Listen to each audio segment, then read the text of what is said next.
This way I don't have to do it. I've been literally just telling everybody that you look good.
Yeah.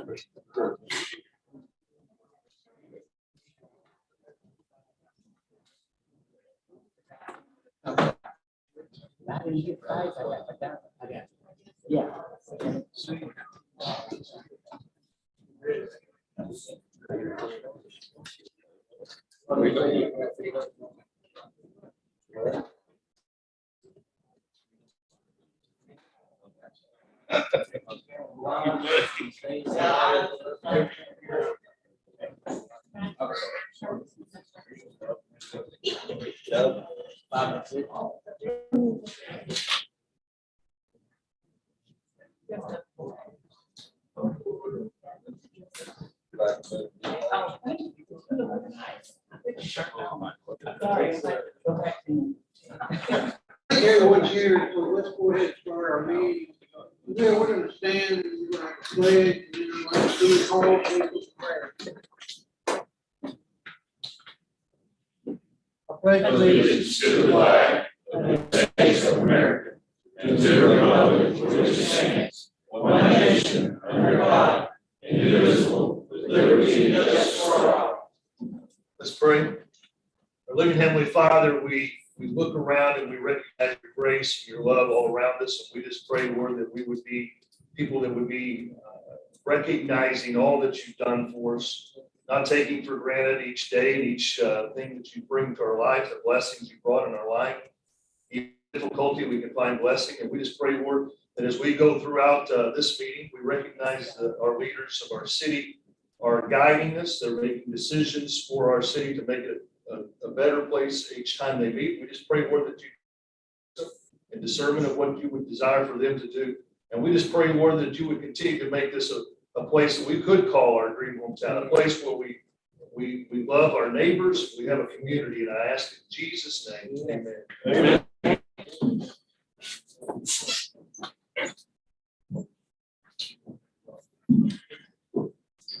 Well, before we start tonight, I'm going to ask a favor. I'm going to ask that you pull your microphones as close to you as possible. Sit up to the table. I know it's hard, but y'all kind of want to slouch back, and that you speak directly into the microphone, because we are having a hard time when we're trying to transcribe these minutes. And also, when I know that the public who's watching it by YouTube is having a hard time sometimes understanding what is being said, is saying it. So if you could do those things, that would be appreciated. So when you make a motion, if you could say, myself, Alderman, Alderman Anthony, I make a motion too. So that would be helpful when we're working on the minutes. All right, let's call the roll. Alderman Here. Alderman Goff. Here. Alderman Mahoney. Here. Alderman Woods. Here. Alderman Lightfoot. Here. Alderman Anthony. Here. We have a quorum. take care, I'm gonna let you take item number 1 and item number 2. Perfect. So in your packet was included the financials from the water department. Is there any questions? I believe Mr. Tommy and Ms. Carol are here. If there's any questions for you all tonight.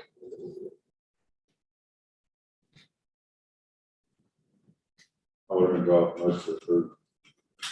Alderman Douglas, second. I have a motion and a second to approve the financial reports for the Beebe Water and Sewer Department. All those in favor? Aye. Any opposed? Next will be your minutes. You have 2 sets of minutes in your packet. Apologize.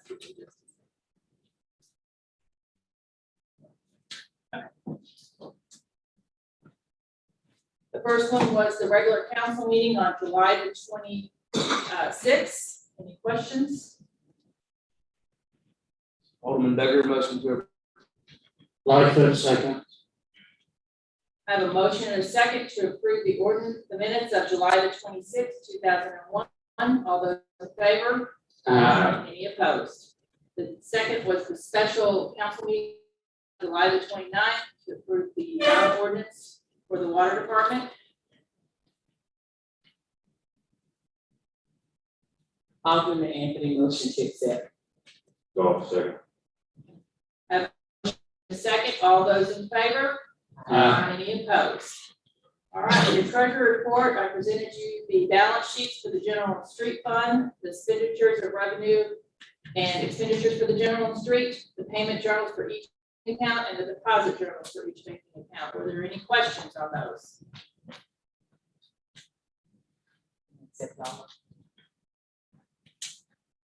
Alderman Langford, motion to accept the treasurer's. Alderman Anthony said. I have a motion and a second. All those in favor? Any opposed?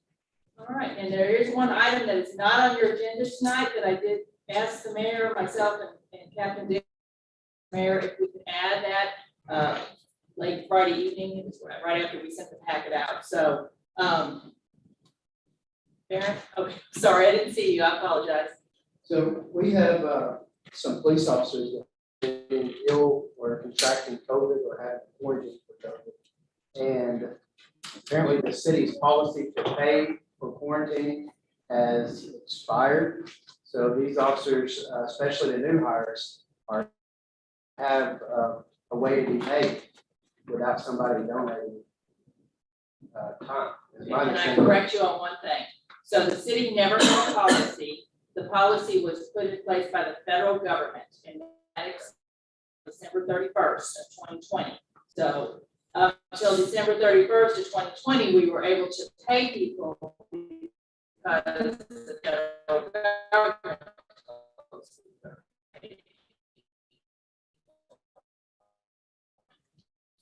We never put a policy in place, so therefore, anybody needs it. I just wanted to clear that out, that we do not have a policy. Yeah. But the city can adopt the policy to allow that payment, right? So that's what I want to ask of you guys, if you would consider adopting the policy that would allow employees that need to quarantine, the ability to still be paid. So, and I'm gonna piggyback on Baron, if that's okay. So all of our city offices are open now. We are open fully. The only time we do close at any of our facilities is if we feel like there's a case of COVID and we feel like we need to close that facility for cleaning purposes. The courts are back up and they are running and they are seeing people in person. So all of our city employees are seeing people in person, and I understand they're seeing people in person outside of their jobs. I understand that. Everybody's looking at me. I get it. Especially our police officers and things like that, you know, it is quite possible that they could contract it while on duty, and they have to go. I mean, there's no choice. Am I correct on that? That's correct. Okay. I think that some of the people that contracted COVID, we had to respond to a domestic. And after we got there and got everything situated, we found out that the whole house was positive for COVID. And so the officers still have to have any choice, can't let people fight or hurt people. So I think they probably counter COVID on a regular basis. Are they wearing masks or have they been fully vaccinated there? Well, the officers, the ironic thing is the officers that have contracted COVID are fully vaccinated. But now their symptoms have been very mild, Right. but they still can't come to work yet. So Right. Yeah, I was making sure they were. How many do you have that? I think right now we have one, and then we, it seems like it's been pretty steady since, I guess in the last few months. For what period of time are you requesting that? I guess it would seems the reason to stop. That's not what I meant, for any officer, individual that's just positive for COVID, are we talking about? I guess that would be up to the council. I thought that when you were exposed, you were supposed to quarantine for 10 days, was the CDC recommendation. I can probably jump in because I tested positive Yeah. 3 weeks ago, so Yeah. I just went through the whole quarantine thing again. I've been off for half now. I've been out of quarantine, but my job, what they do it is, and I know it could be a little different, but so your quarantine starts. Obviously, if you test positive, it goes back to the day you had symptoms. And then it's 10 days from that first day that you had symptoms, unless, and there was a couple symptoms that you're still having, But the way my job did it was, so if somebody's exposed and they just go out, they test positive, we got paid for, I think it was a percentage of ours. Now, I'm not saying we have to do that. I'm just saying that's how they handled it. It was with a positive test, and we had to, I mean, obviously, they have to show everything, because the actual Department of Health, it was the first time in January, I never even got a call from a contact person. They hit me up immediately this time around. I mean, it was like they had everything in line. They sent me all the emails, and they made it really clear what you could and couldn't do. Multiple times. Yeah, I got and I got a text message every day, every single day from them asking my symptoms and all that kind of stuff. We're not quarantining on exposures, because if we did, we wouldn't have a department. Yeah. But we're quarantining, we are sending people home when they're positive. We don't have any choice in that. And like I said, there's not really related, so I don't know. I would assume that most likely they're probably contracting COVID on duty, since we're forced to go to business. And most of that, a lot of the houses we go to aren't cleanest. The majority of our employees will have sick days, but those that have not been with us in a lot of amount of time will not have sick days.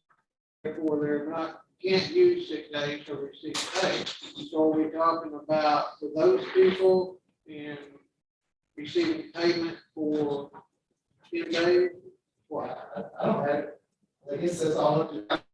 I know that if they contract COVID on duty and use their sick days and they become ill with something else, they wouldn't have those days available. But that would be totally up to the council. Personally, I have enough days that really not gonna affect anybody. I know with my job, if we test positive, we're pretty much on our own. If we don't have the sick days to cover it, we unfortunately don't. So we didn't go, I don't have sick days in my job, but we did FMLA. So I'm not, we don't have FMLA for our employees. We do it. You don't get paid? No, you have to use, for FMLA, you have to use sick time or vacation time first. So I guess the question I would have is say that, so you're saying that the people that don't have the days, we've given them the days, to get paid, but the people that do have the days, they would have to take their sick days. Okay, then I think the best would be if they are fully vaccinated and they contacted on, they could use that as a sick day. If they were not vaccinated and they contracted it, they have to use a sick day. But I think that would open up the city to potential lawsuits. That's your choice to get shot or not, if you go to that point. City employees, there's city employees that check us. And you're arguing about if they have paid something off, are you freaking kidding? Everybody's arguing. No, Yeah, we try to not arguing with anybody. we're trying to. We're trying to figure out the best way to handle this so it can be fair for everybody. So, Whether you have You time or just not. need- If the audience is gonna speak, you need to stand so that you can be recognized, so that we can do the minutes. Please don't speak unless you're recognized. I'm sorry, Mr. Mayor, but I can't type minutes if I don't know who's Right. speaking. First, the discussion will go around the council table, and then if the council desires to hear from someone in the audience, and raise their hand. But I just wanted to add to the audience, this is not something that we've ever requested before, because our employees just recently started becoming ill. Up until the last month or two, we haven't had any actual illness. So this is the first time the council has been asked to implement a policy. We're gonna take sick days from people. The ones that hadn't worked there long enough don't have sick days. That's the issue. That's exactly right. Fair. Then again, if that I'm just gonna be honest, I don't think we should take them by sick days if they test positive for COVID. I mean, obviously, they could have caught it outside of work, but I just think that this is kind of its own little ball game. I mean, they might need some sick days for something else. So that's what we're trying to do, is be fair for everybody. I think that we ought to, as far as the time limit, Mayor, I think it should be determined by the Department of Health when they're released to go back. If they're gonna give you a release letter saying this is the day you can return.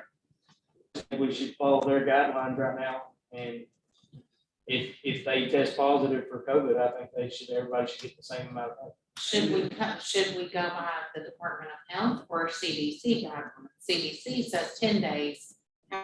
If they continue to have symptoms, then of course it's gonna be longer. And at that time, you know, where do we draw the line? The Department of Health says 10 days. It's not Do 10 they say 10 days? It's 10 days, either you test positive, so I tested positive on a Monday, but my symptoms started that Friday. Because I didn't go that weekend, but so my 10 days actually started the Friday before. I know my youngest had it, of course, that was back in May. It was different, but. But it's all the same, CDC and Arkansas Department of Health right now are the exact same. 10 days once you have a symptom, or if you test positive. And I just think we should do that, and I will put that in the motion. 10 days. I'll second it. Okay, we have a motion, we have a second You're talking about the 10 days, right? Yes. Okay. for all city employees. We're all that seeing. test positive for COVID. They can receive 10 days, up to 10 days. I don't know, I mean, I guess, but I'd hate for somebody to get it and get in the hospital and be out 25 days. I think they should be being paid as long as the Department of Health has not released. Okay, all right, that's the motion. You'll be released.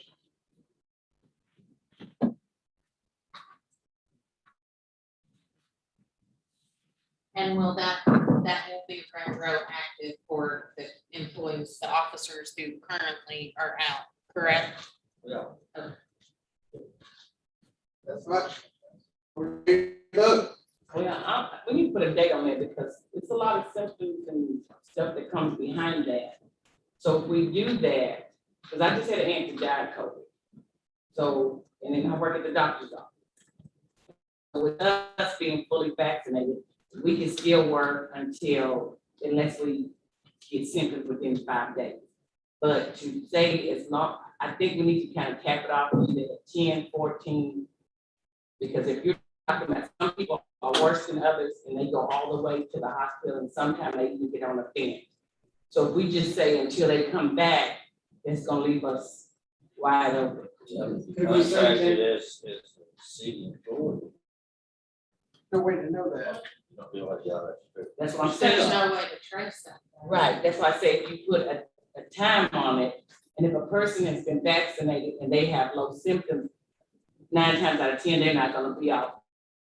But for the one case or 2 cases that actually get it full blown and go to the hospital and, because this disease is something that nobody can explain. Because my aunt went from being good to on a vent. And I know her age and everything, but the exposure that she got it from. And so each case is different, and I see it every day at the doctor's office. Each day, some get by with minimum symptoms, some go all the way to the hospital, and it's a lot of that comes behind it. So me, myself would say, I would put some days on it. So you're saying that the ones that go to the hospital, we shouldn't pay them? That's my question. Well, I'm just saying, how long are you gonna pay for it? Because they don't just come back out. I mean, some of them come back for days and weeks and months. That's what I'm saying, long term. Well, Are you willing to do that? I just want to put it out there. yeah, I would be willing to do that just because of Okay. the fact that their family's still gonna be at home, and if their Okay. breadwinner is not there no more, I mean, we're gonna family struggle. I would. No, I'm not saying that, they took it further than what I was going with. Well, I'm that's just saying what I felt like we should have some days on it. I would rather not. Right here, discussion, council. Whatever the majority. My motion's gonna just stand on the without the day limit. And we had a I second. stay with it. Are we ready to vote? Call roll. Alderman Duggar, Yes. Alderman Dodd, Yes. Alderman Mahoney, Yes. Alderman Woods, Yes. Alderman Lightfoot, Yes. Anthony, yes. Benson, anything else? Yes, we have a part-time employee that, a part-time police officer that has been, off because of his full-time job for a while. He and I were talking about this, over the last couple of weeks, but one of the big reasons people move to the city is because of the city ordinances that are in place, like cleanliness, grass ordinances, junk vehicles, boats, and things that people put out in front of their yard. I know in the past, code enforcement has asked us to help. We don't really have the ability to take a patrol officer and put him in there. But we do have a part-time employee that's coming back that would be able to force or assist with enforcement of city codes part-time, about 19 hours a week. And I think there would be a change in the job description, so it would need to be a motion from the council to authorize us to do that. I could use the help for sure.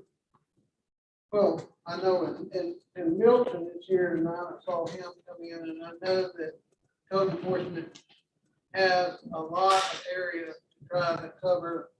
And I know that many times we have planning and zoning, we have the builders, we have inspections.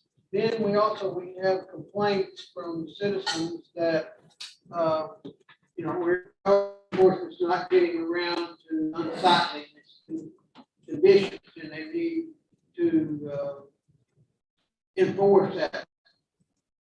I know that I read on things that have been posted about unsightly conditions, and why aren't we enforcing that? So, yeah, I believe that code enforcement could use the help, but I kind of think that we should maybe narrow that down to unsightliness, because that we have an ordinance or two in place that an officer can use as a guideline and go by. And then because there are other things that in the planning and zoning that they wouldn't be aware of regulations. So I think that if we would narrow that down, then that would help code enforcement a whole lot. That's fine.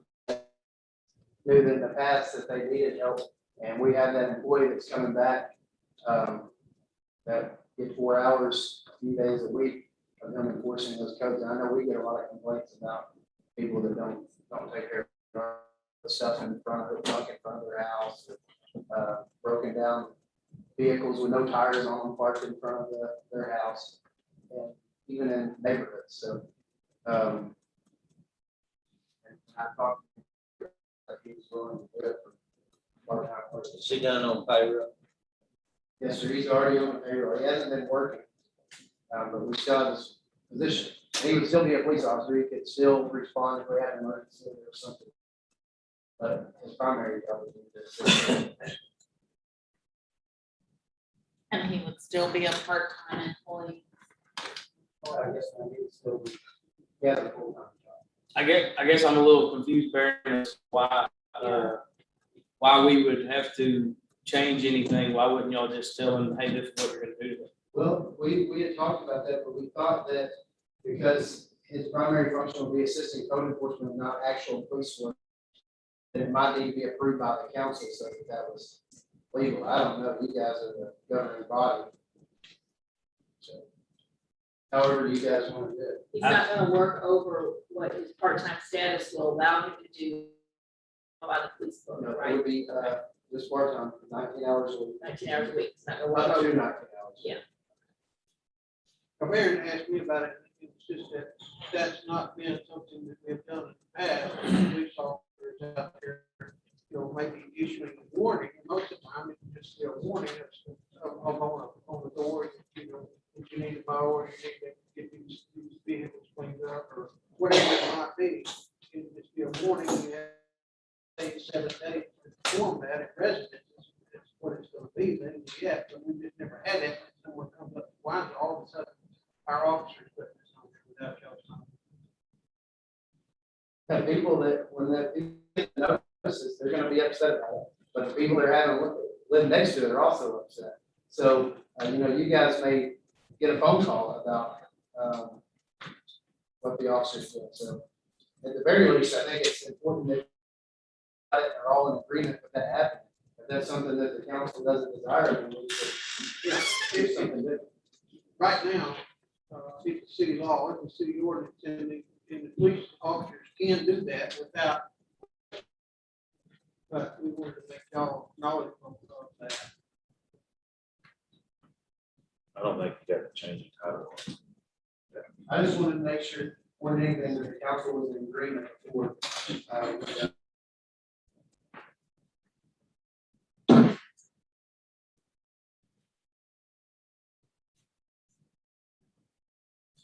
Anything else? Okay, we have,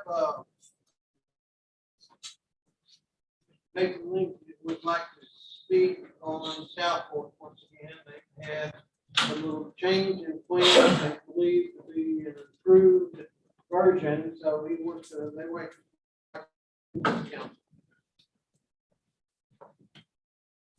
Thank you, Mayor. Appreciate the opportunity to be here. I'm not Nathan Lindsay, but he's sitting right here behind me. So if I mess up, he can smack me on the back of the head when he correct things.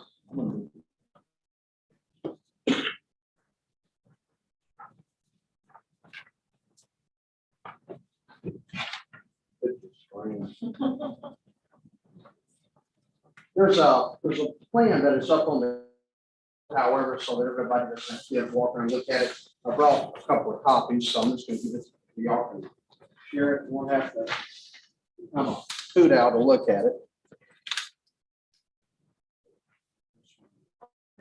Here's.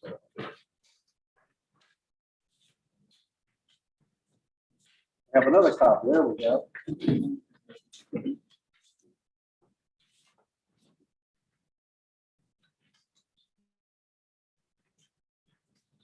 Our last time we met about this project, we were looking for a solution to the drainage problem, and if you will recall, Mr. Lindsay agreed to post a $75 bond, which should take care of the concrete ditch paving that we were talking about doing. Since then, we have gone out for bids for this, and we have received bids that were quite a bit more, and the reason the bids were more is because of this project, it wasn't just concrete paving. We also have clean out the ditches. We have to improve Baldwin to provide a second way into the subdivision. And at the end of the day, the cost was quite a bit more than $70. In fact, the prices we got were between $175,000 to $180,000. So what Mr. Lindsay would like to do is to post or put $200,000 into an escrow account. We could go ahead and get started on the remaining lots that are there in Southport. So the money will be there. And before we start construction on the ditch paving, something came to light just about a week ago. And I got to give Mr. Lindsay credit for this. There's a second solution that we would like to look into. And basically that would be to install some culverts at the low spot on the east property line and run it around like it's shown in this drawing. The rear of projected lots through. We keep stepping over here. Sure. As you go. I don't have a mic. A guy down, speak up there. So anyway, what we're looking at now is a second alternative would be to put in a piping system right here at the low point and come around here and bring the water down here and then out towards Lloyd Henderson. That's just the back street. Yes, yes. This is phase one that's developed right now. This is planned phase two. So the work would be on phase dominantly, but we would bring these culverts up the back edge of phase one, which are on the back side of lots 99 through 106. Our thought is, and Mr. Lindsay is correct, if we can get this water away from the middle of the subdivision, it is going to be the best for everybody concerned. So what we would like to do is to put that out for bids to see what the cost would be. However, in the event that that becomes cost prohibitive, we have the money in place to do the original plan would be to put the concrete lining on the ditches and finish out Baldwin where it's complete.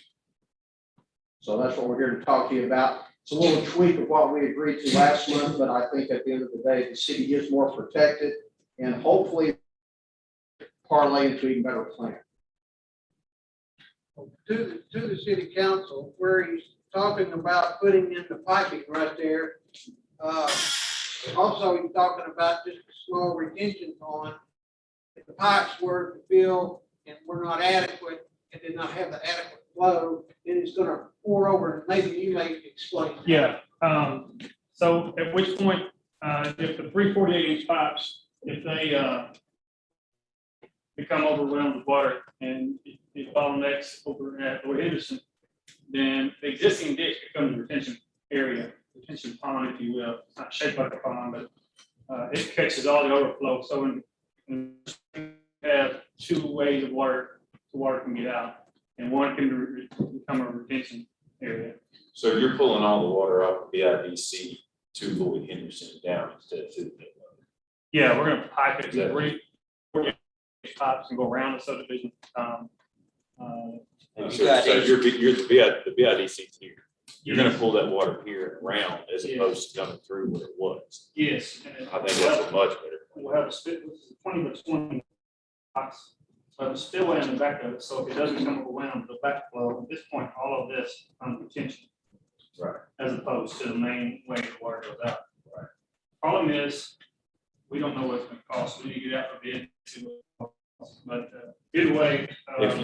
Even if you put a retention pond here and slow the flow going down the middle, it would still protect those homes. Yes. Which is the original reason I voted no on this, because I don't know that this can sustain that much.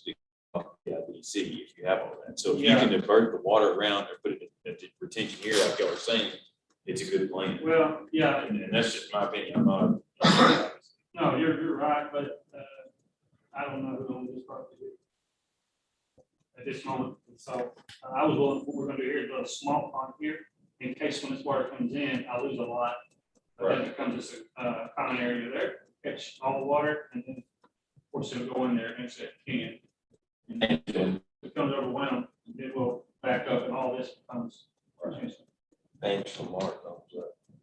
Okay. Behind. If you got easements behind them of the 5 houses. There's 3 houses, It's not 2 of them mine, and I have each.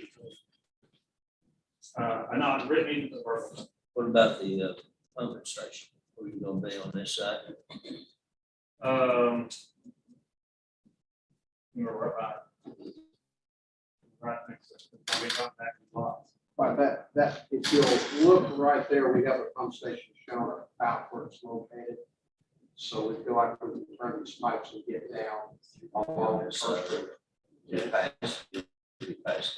Right, and another thing too about the pump station, kind of a little added blessing, you might say, is right now that pump station, to get to it, you have to go to that person's driveway and come up on the grass to get to the pump station to maintain it. Once we have culverted that area, then the city can go in and put a gravel drive, and you have immediate access to that pump station. But it's a little, it's not the reason we set out. We got to look at it, thought, hey, there's some benefit to that as well. The end where the water begins on the pipe, what's the plan? I mean, they just gonna be open where stuff can go down in them? They're gonna be graded? How would that work out? A retainer pipe. We actually could put some grates there to, I don't want to put too much, but like put a piece of vertical rebar every 8 inches or so that, the smaller things through, but we keep the kids out. A 48-inch culvert, Yeah, that's big. That's what I was kind of they worried could about. skateboard like crazy in that thing, Yeah, and something large goes down in there and then it starts backing up and everything. We're going there. That's my whole thing. As long as I don't want to obviously restrict the flow of water to go through there, but I do want to make it safe. And I don't want just a 48-inch pipes sticking out of the ground. That's a very good idea, but that would be easy to and provide the city access back there to where if it ever did get clogged, they could clean it out. Did you get the county on? I got the ball started, but I haven't got a concrete answer on them, what they're going to do. But I think everybody get 348 at least going under the. I think that would help out a lot. Help out a lot. At least add another 48. No doubt.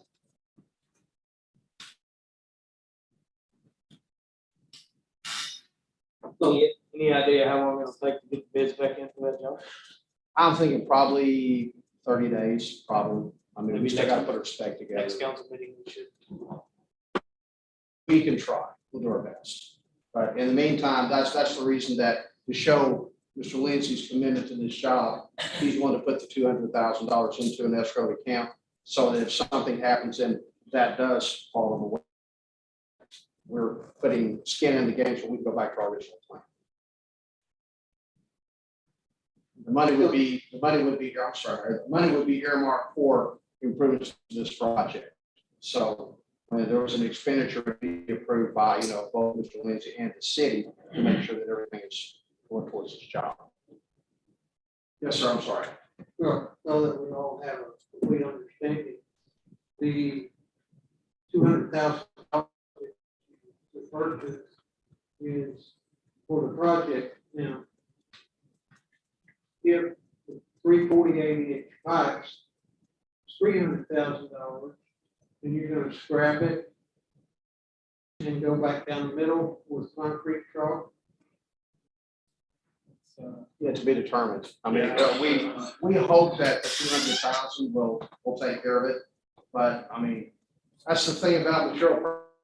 Anybody that's built a house, they know that it's like this. So hopefully it will, yeah. We need a determination. Yeah.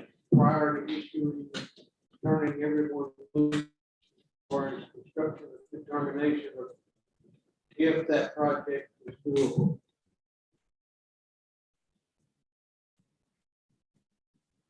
Well, and Mayor, just so everybody understands, the concrete swell, we know the concrete swell is going to work.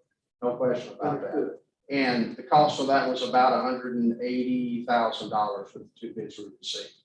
And that's why Mr. Lindsay is willing to put that money up to show that we are going to go forward with that. All we're asking for is before we start pouring concrete ditch paving down there, let us investigate this other way and get bids on it. Right. But he would like to get started on building on some of the lots, putting the $200,000 up is his assurance that it's going to go forward. We understand, city council, we have that understanding that if you go out there and you get estimates and then it's over $100,000 budget, then you're gonna go back and that's no longer an option. The pot's no longer an option, because it's only, the option is only the concrete swell.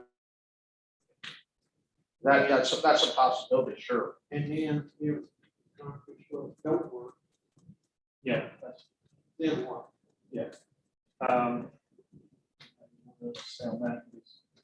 All we can do is engineer it. We can use best design principles, which is what we've used.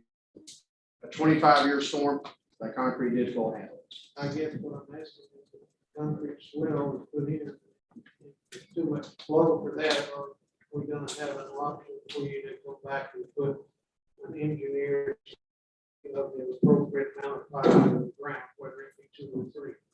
But we could always come back and revisit it at that time, but we'd rather get it right the first time.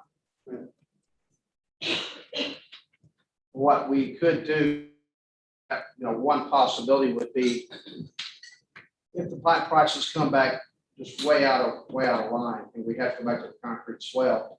Mr. Lindsay has not developed phase 2, so we could go ahead and dedicate before we file the final plat, and also on those lots that he owns, we can get those easements dedicated to where if we had to come back and do that at a later date, we would have the easements to be able to do it. As opposed to trying to collect from 10 different property owners, we'd already have those easements prior to development. Yeah, and I just didn't want to be able to come back later and say this is the city responsibility to excess water.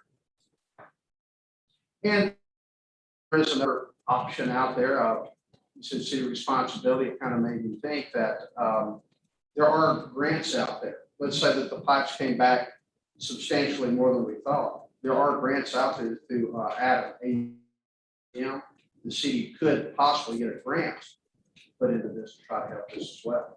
But of course, that takes time, but it is a possibility. I've seen them provide grants for similar situations before. I mean, I guess the problem with that would be, I don't know, the city would be responsible.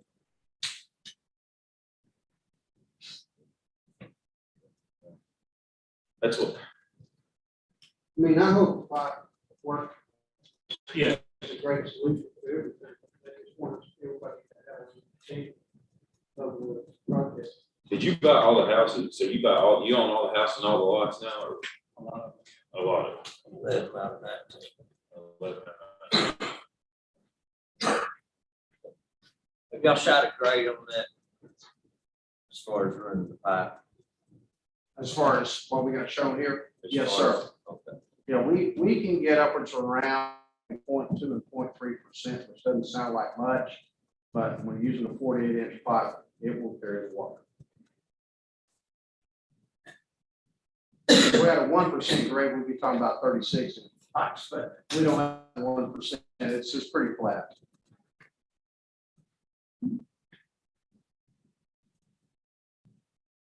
So let's just say hypothetically that your second plan that you presented today does, or is unobtainable because of finance or price, whatever. And you go back to your original plan and it backs up in there, but you've already sold all those homes around the home, then we're gonna be stuck with it. If we have 100, you can't put a big enough pipe in there. All we can do is design for, normal situations. But a 100-year storm, you can't put enough pipes in there to handle something like that. So what we use is every town has a different design that they like engineers to use. Beebe, I don't think you have an exact timeline. Usually it's 10 or 25 years. We're using 25 on this. We're being consistent with every other area around here. 25-year storm is what we shoot for. But if we get a 30-year storm or a 50-year storm, I mean, we're gonna do the best we can, and and there should be, it should handle it with the right improvements, but for me to tell you that we will never, ever, ever, ever see water in a house, can't do that. Just like this past week in Tennessee, I don't know if you heard or not, they got 17 inches of rain in middle Tennessee in 24 hours. That's above a 1,000-year storm. You can't predict something like that. I'm correct. Milton, you can maybe correct me or help me. But that property is not in a floodplain. And it just had excessive amount of water came through it. And we've had some flooding in the past on some homes. And I believe that for code enforcement, that we, in our building permit or certificate, we have a statement on that this property could possibly flood, and the city is making no guarantees. Is that, what was that, Milton? Yes, I think for that extra, they started building some houses in that area. I don't know what year it was, but I think they did add a statement in there about the flooding. And it was about 3 or 4 houses that got just minimal water. That same wording is in the current certificates that I've issued also. And what is it? I just wanted to make Mr. Lindsay aware of that also. What is that? For Southport, we placed some wording in there. We had placed some wording on our certificate of occupancy. Okay. Important notice to property owner, please be advised that the issuance of the CAB of the attached certificate of occupancy is no way intended to be an assertion that this property does not or will not flood. This notice is also in no way intended to be an assertion that this property does or will flood. All property is subject to flooding. Some property is more prone to flooding than others.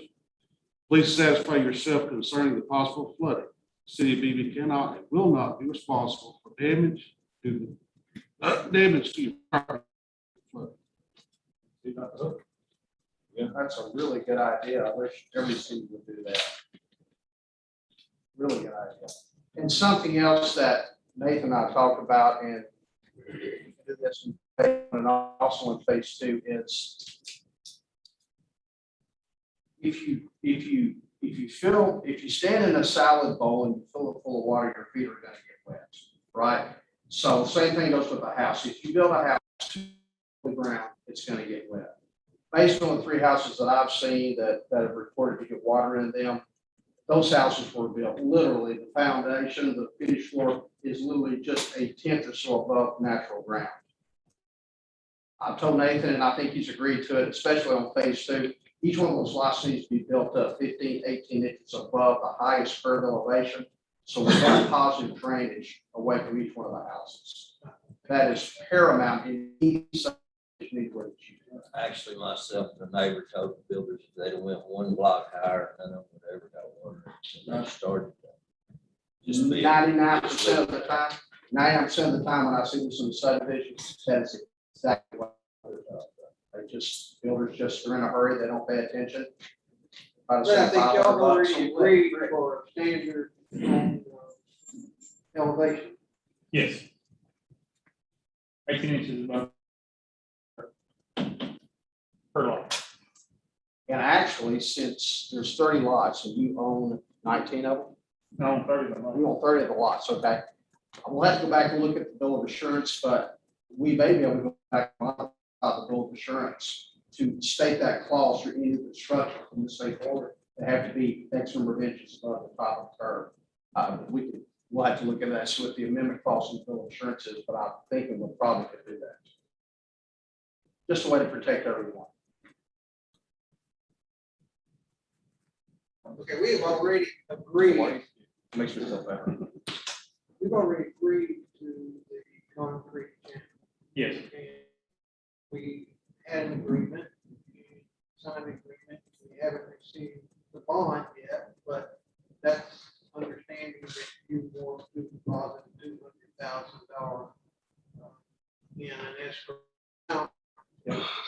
So I think that we would have to change the time frame on the agreement and change the amount.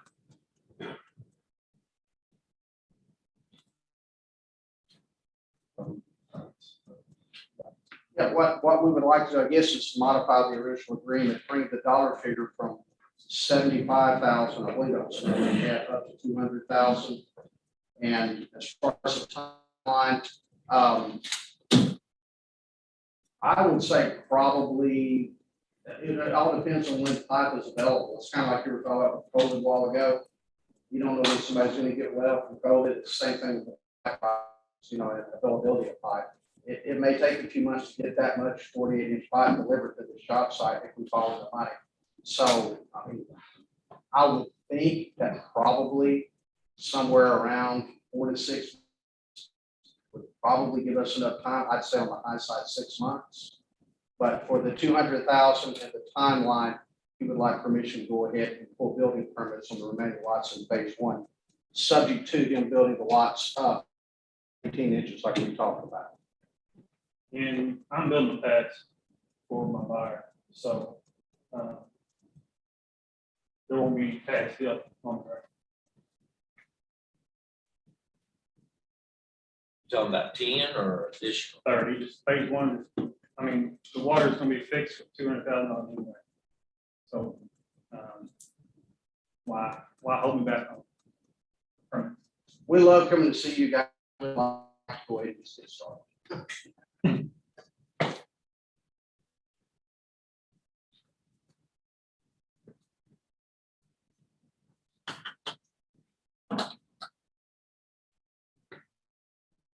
I guess my only concern is how many houses could you make this problem really bad? I mean, you're wanting to add a bunch of the houses before any of the drainage is fixed. And especially if you build up these new houses, is that not, we do have a big drain, is that not gonna push even more water into the ones that's already having issues? That's my only problem. I don't have a problem with you. I understand why you wanna go, and then I also gotta look out for. You did that in 13 and 08. How many homes can you build in 6 months? How many homes can you build out there in 6 months? How many homes can you have framed in?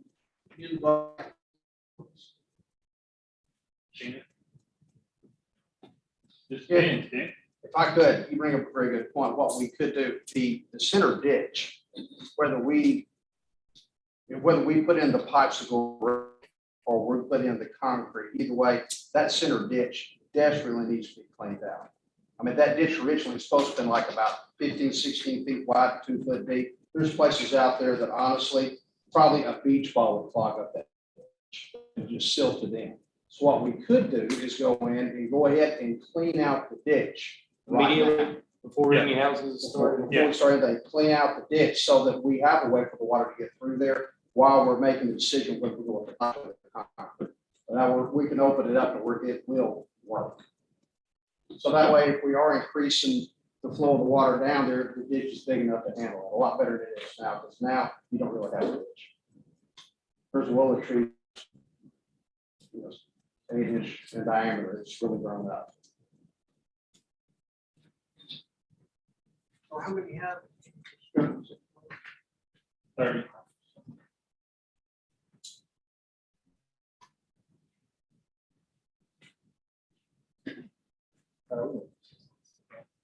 Oh, no, I'm just saying worst case scenario, I don't think it's gonna take 6 months, but, with the way materials are, I know contractors now.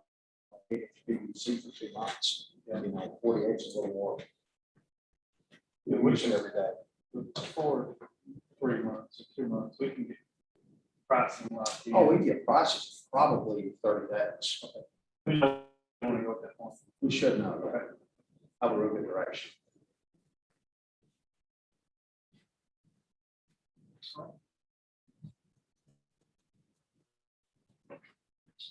Yeah, I would like to point out one of on the side there. Actually, we're just trying to get the pipe around the corner, and I left an open ditch behind those lots closest to her. Nathan, Mr. Lindsay has agreed that needs to be piped all the way, so the ones you have here, the CAD drawing showed the pipe going all the way. As opposed to having a ditch behind those last few houses. But that ditch would take pretty much the entire backyard. We don't-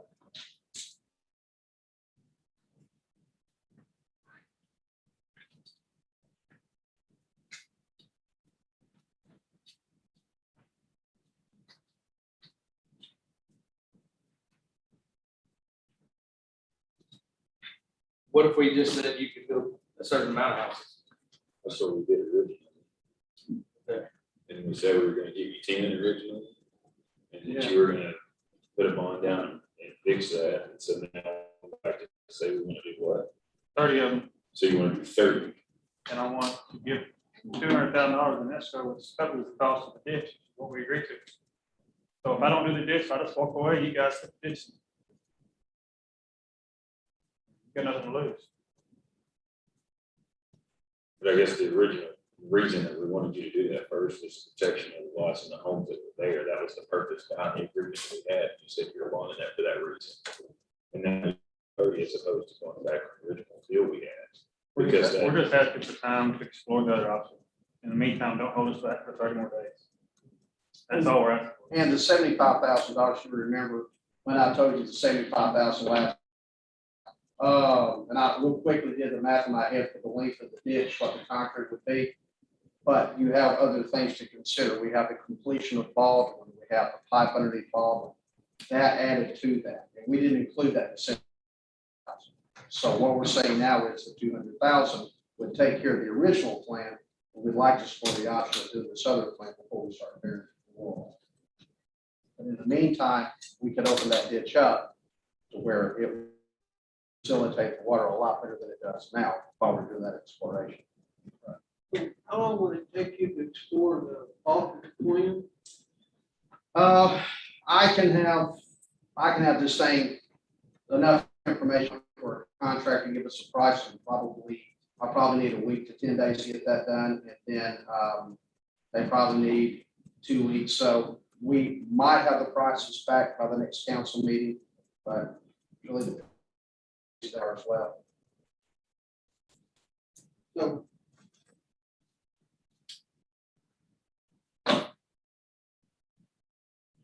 Who do you want to start?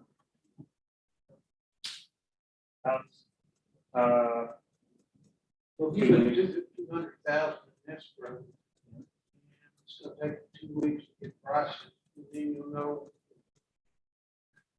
determination of which route you're going to go. Right. So if you had the original That's just 2 weeks. So if you start on the 10th, clean the ditch out, be here by next council meeting. And then maybe turn loose the other 20, and know exactly where the ditch is going and what's gonna happen. Because if not, you're going back to the other anyway. You're saying, Matt? Yeah, pretty much exactly what I was kind of thinking. I just don't want to turn loose 30 of them right now. I don't feel comfortable doing that. Nothing against you, not saying you won't keep your word and do what you said, but I also got people that's already in that subdivision that's gonna be mad at if I don't do it. Well, I think Nate owns all the houses. He owns it, but I mean, there are people living there, that's all. Is that correct? Most of them, yeah. But, I mean, if I don't do the work, the city has the money to do the work. Well, we don't want to do the work. I'm just saying, you just take the phone up and Right, call somebody and say, hey, do this project. right. Pay for it. That you own currently that are there, the rental property. No, actually, it's that reason why. Right for it. But they're currently you just vacate them. And I mean, if we're living on it, moving out, we, So right now they're rentals. it's very minute, yes. They're all in. No, next month or so, they'll be out. So we definitely want to work the way we work. Yes, sir. How to get there. I think it's fair. I put the money in for the whole project. Don't tie my hands up on letting them build houses. I think it's a fair shake on that part. I'm not asking for anything on phase 2. Let us have time to figure out do the back part, do the hopping around it.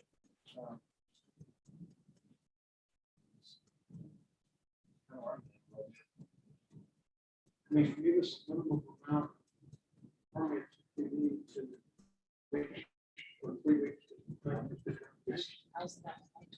Yeah, 20 will be fine. Pardon? 20 will be fine. I just, having to revisit 10 more lots.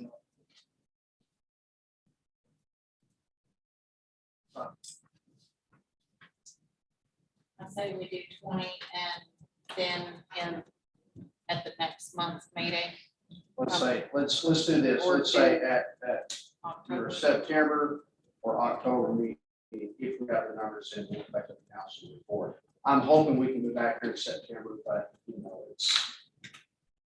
I don't have a problem with you getting a hold of us. We can have a special meeting to come in here and discuss it. That's not an issue. We just don't want to the rainy season. Yeah, that's what I'm saying. October, November. So the day y'all get them estimates back and y'all can talk to us, let us know. I mean, we can come up with a day and come up here and meet on a special meeting. That's not a problem. We appreciate that. I just want to see it done right, and that way we don't have to come back at a problem like you were saying. You're right. And I understand you need the money from the houses to fund the project. And it's just like it's 10 for both parties right now. Chop, I'm fine. You know, as long as you make the agreement that you'll clean the ditch out right now immediately, then. Yeah, so they'll understand. We're talking about 20. Look like for sale for anybody to start, right? Yeah, that's what I haven't sold at this point. You're doing the foundation on all of them. I'm doing the building pads, so I'll be responsible for the elevation of the finished floor elevation of the pad. Not the concrete, I just built. Yeah.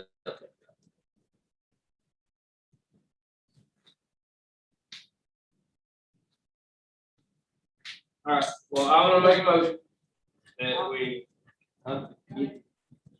you have, okay, that we allow them to do the 20 permit with the understanding that the minute they get a hold of the bids and they know which route they're gonna be able to go, that they get a hold of us, and we can meet however we need to, whether it be special meeting or the next council meeting. But also with the understanding that they go in and clean that ditch out. I mean, I'll second that.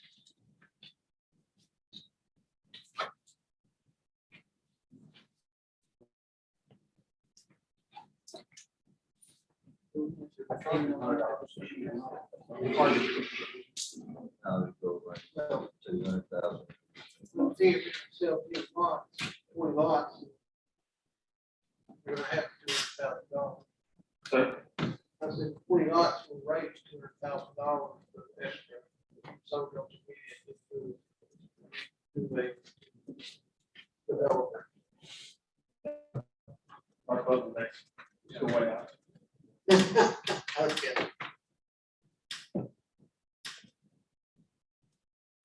That was made by Alderman. Motion with Dover, second by Woods. We ready to go? Yes, but I think for clarification for Chess and I, let's clarify what we are gonna put in the agreement. So my understanding is that the agreement is going to be that Nathan Lindsay puts $200,000 into an escrow account for the project at South Fork. Yeah. He will be allowed at that time to get 20 building permits from our code enforcement officer, with the understanding that he's going to clean out the ditch. Yes, Also, that these properties will be elevated 18 inches. new The construction, new construction. Yeah. Yes, will be elevated 18 inches. Yeah. Is that everybody's understanding? Is that will make it easier for Tess and I when we try to complete them? there is one or two lots that mix that creek, and I'll probably be 24 inches, just because. Pick one up there. But we won't put in. More is better, less is not. Exactly. Yeah, at a minimum, maybe. At a minimum. So is everybody fine with what I just said? Yes. Okay. So with that, we have a motion on the table, by Alderman Doug, with the second by Alderman Woods, that we allow David Lindsay to have 20 building permits from our code enforcement officer, as long as he cleans up the ditches, or cleans up the ditch, the main ditch.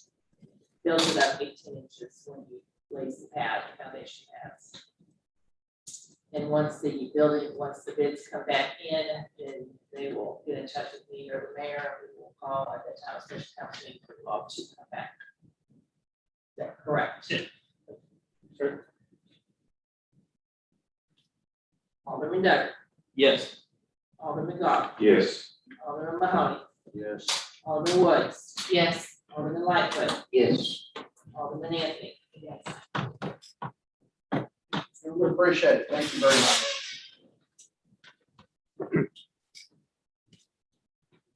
Next item on the agenda would be the old schoolhouse in Apple Street. I've had a lot of communications with Will Walker, with the Historical Society, and he and I had discussed that he had asked on the demolition of it until he had some time to further study the project, so he's here to tell us what he has found out. Yes, thank you for putting it on the agenda. Did y'all look at the plan or anything? Okay, well, so basically, right now, the Historical Society Board is leaning towards wanting the city to keep the property, but for us to do the grant work and all that. And I know the process was started last year. But then the Legion Hut and Cersei was kind of a fire out, so we had to write grants for that. But that project's moving now, so I think we're ready to take this project on. And so basically we come up with a plan, doing 6 phases, but it can be quicker than that. Basically repair the foundation the foundation, the roof are the key things, so those will be the first 2 phases, and then replace the doors and windows and the interior, get electricity out there and get some security cameras.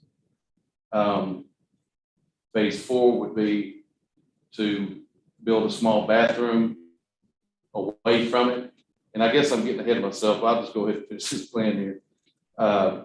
Then build a garden park next to it to make it more, to beautify the area a little bit.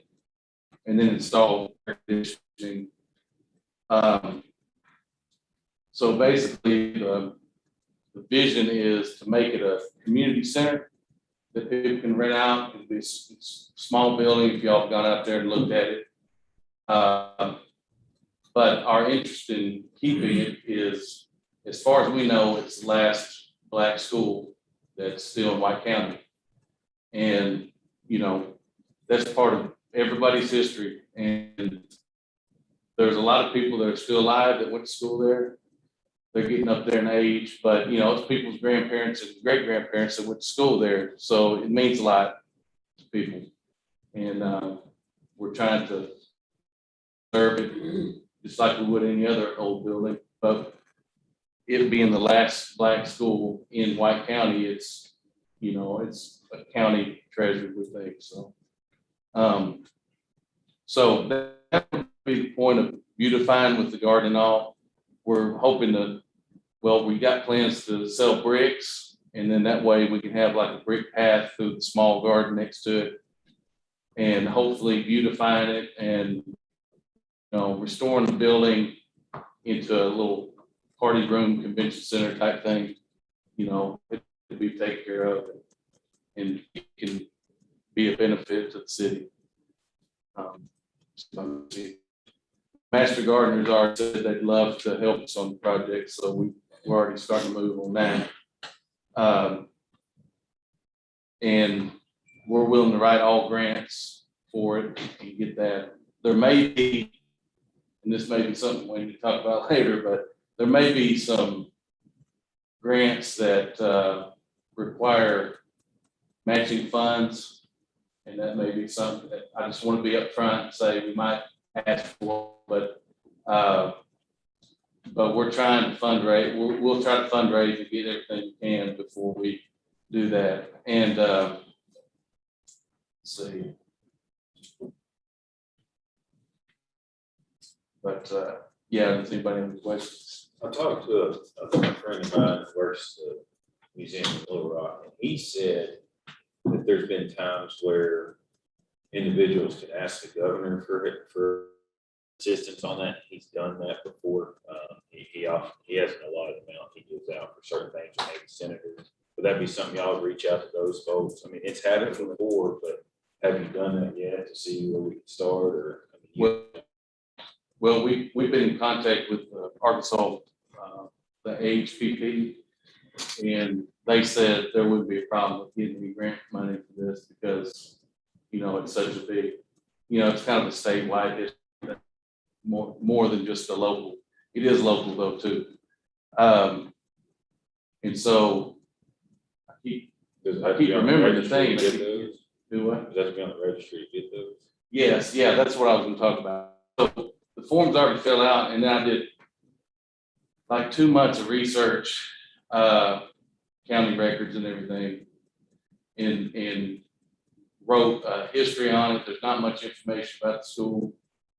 That's just how it is.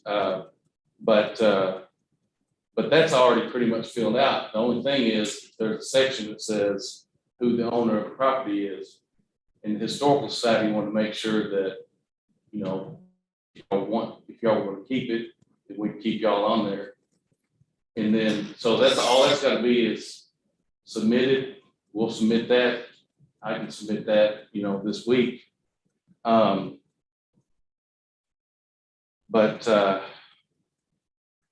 yeah, the grants, a lot of the grants from the state and from the federal government, they'll give more money if the city owns the property. So that's the main key deal here. You know, if a nonprofit owns it, they're allowed to give less. And I guess that's just because they trust cities more. And the first thing that we're going to do is try to get the registered national landmark. And if it fails the qualifications there, it'll be a state one. There's no doubt in my head.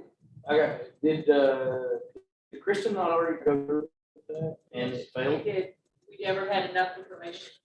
So that's the one thing that I'm worried about is you say it has to be on there, but we've tried to get it on there before and it's failed. What makes you think it's gonna be different this time? Well, she sent me the information she had and I've added to it a lot. And so, and you know, even if it is not on the register, it can still get grant money. It just be hard, but it's still possible. And I can update y'all with, you know, if it's accepted and all that. Something you want. You're gonna build a bathroom on the inside of the building? It'll be on the outside. And so kind of like, I don't know if y'all been Pioneer Village, but theirs is big. We're just planning on like one, maybe two stall, little brick bathroom in the back. And that'll be a later phase. We just want to make sure the integrity of the building is fixed now and then work on those other things like that. But that'll go along with people renting it because they'll want a bathroom. So, Who's gonna be responsible for renting this building? well, Take care of it, maintaining it, well, collecting the the funds like in the future when there needs to be repairs. funds for renting it. Are you gonna charge for renting the building? Who's gonna be collecting that? Who's gonna make sure the building is cleaned after and before? These are questions that need to be answered, Okay, well, in my opinion. yeah, I agree. I was actually gonna ask that, who would maintain the bathrooms and Well, I think he said that the city would need to retain ownership and it's sort of been up to the city's responsibility.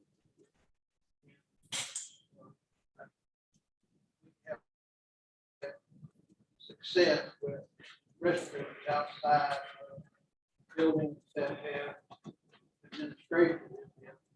So the restroom would be fine as long as it's not open daily and open only when it's used. That's- because if it's open daily, we have continued vandalism.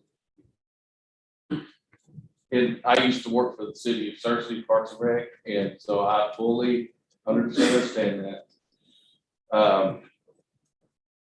And that is a question that I don't have a full answer for. We discussed with the board that we could have a volunteer from Beebe that could go unlock the building and the bathrooms, because we don't plan to leave I don't think the building should be unlocked either because of vandalism.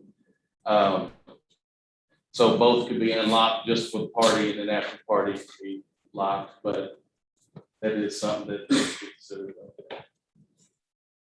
How long do you proceed for funding could be available? Well, we'll start the fundraising now, but, or whenever we, get a solid answer in exactly where we're going. But the HPP, I think their next grant cycle is in the spring, so it would be that long. And, there's, I think there's a grant through the Black History Commission that may be it may be December or January or February, but I have to look, but so it's not, the grants, we gotta have some time. I would like to have a stay on the building, main ownership until what time you decided to have an opportunity to secure funding. Yeah, probably, do y'all think next June would be fair? I mean, it's there now, and we closed it up a little bit more for security. Secure, but. And we may, Yeah, we don't have a front time.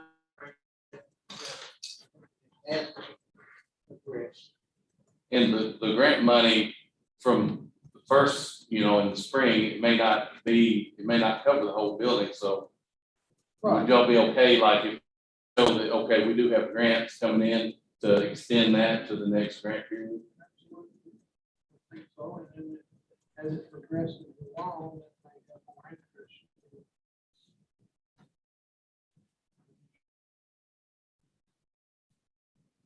But now the grants are probably most likely going to be matched grants. Yes, Council needs to understand that. yes, So the matching funds are what he's asking for, will come out of our budget. Correct on that. yes. Which also then I'll have to know about, so that I can properly budget for us for 2022. I wasn't sure if you all caught that, but the fund would be coming from the city. Put some of the fundraising efforts, some of those funds we use to hopefully help match the grant money. And it's just hard to say because we haven't started yet, so it's hard to say, we could have, a few thousand, or we could have 10,000, we don't know, so.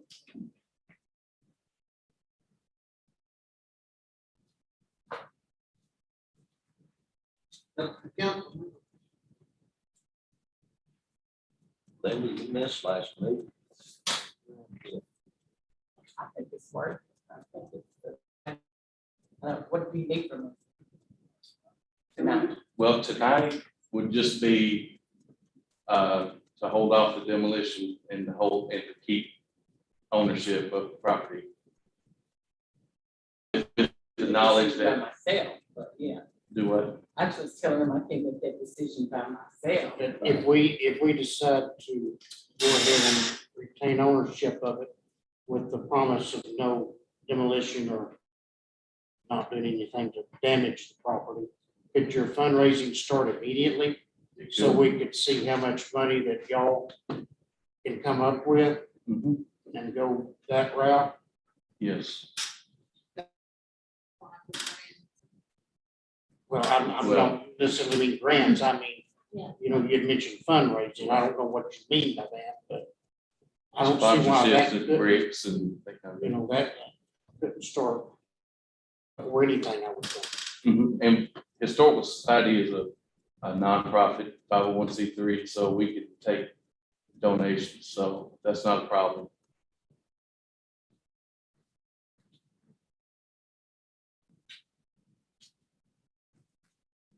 I see it going through the first grant cycle before we can make a decision. As far as, I think that the grant cycle, go back, like, we secured $75,000. 80-20 or 50. That's a step forward. No problem with that one. You say that we've already secured enough and we can make sure it's safe, like people that can't be getting into it. Right, yeah. Yes. Need a motion? Have a motion to hold off the demolition and to retain ownership of the property. Second.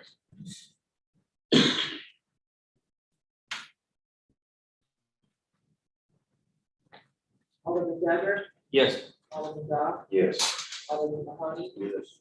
Alderman Woods, Yes. Alderman Lightfoot. Yes. Yes. Walker, for being here. Thank you for your efforts. Thank you.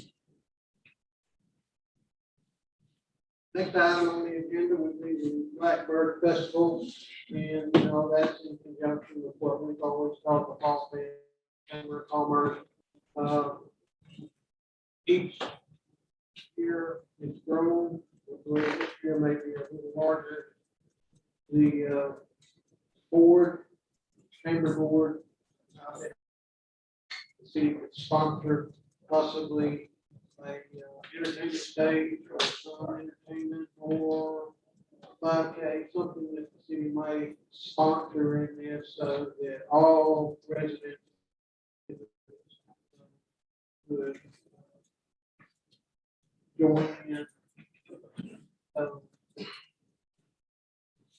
been asked, and I think that, we're talking somewhere around $5,000.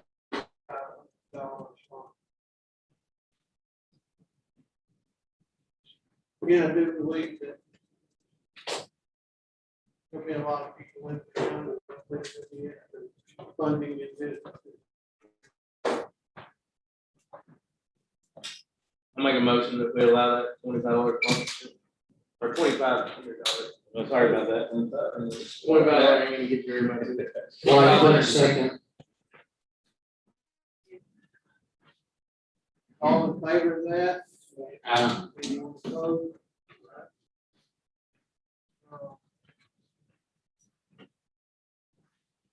Next item is animal control. And I think everyone is aware of the situation. And that we have one full-time employee and we have a part-time employee working full-time. Our part-time employee is asking for full-time employee.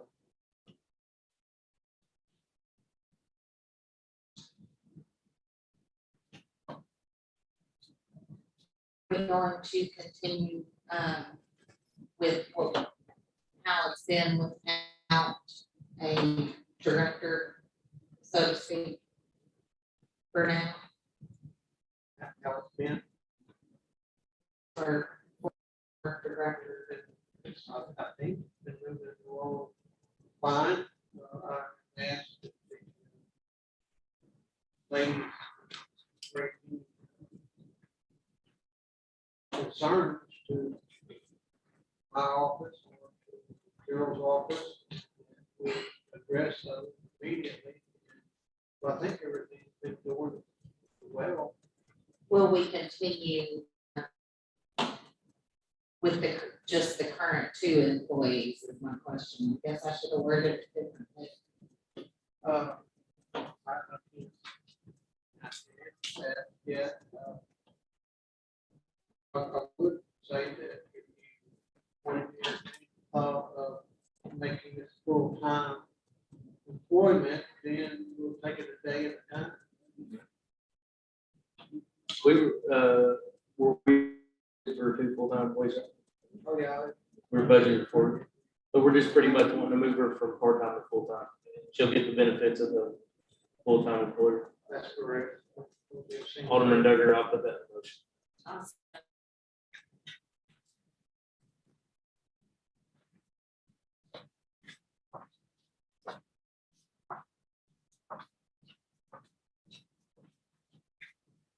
How much rice does that come with?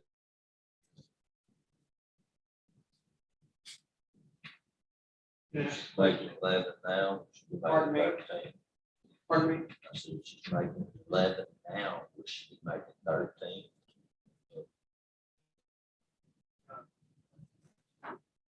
Gerald, you got- I move Let's that. take a 5-minute break before wait, okay? Take a 5-minute break.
I just got off, I just worked off, I'm on all. Today was my Friday. Dan, I know you're warm.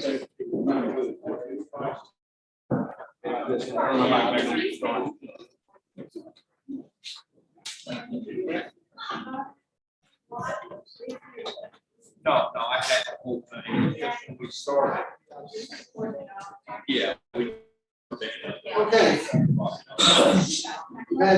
Great. Let's move on down our agenda and then we visit animal session later in the. Sounds good.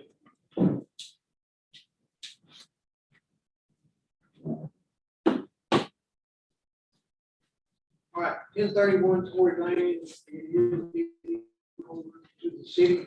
I am requesting dumpsters within the next 2 weeks.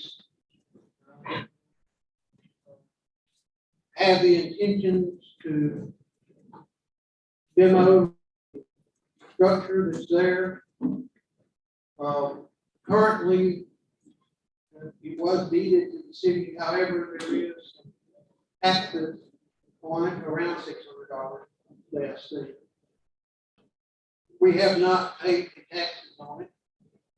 If it stays in the current state, it could go to tax sale and the property be sold as tax sale. So we need to tear the structure down. The next question is, do you want to retain that property that's in the floodplain? If there's nothing with it, or do you want to let it go? Yeah. That's all I say. I'm fixing to ask a question. Okay. And I know I live over in that subdivision. So, looking at it, I drove by it multiple times. I understand it's in the flood. But my thinking was, and if y'all aren't good with this, I'm good, not gonna be good with it. But if there's not some way we could build like a small park in between them houses and put like a fence around, there, that can't be done.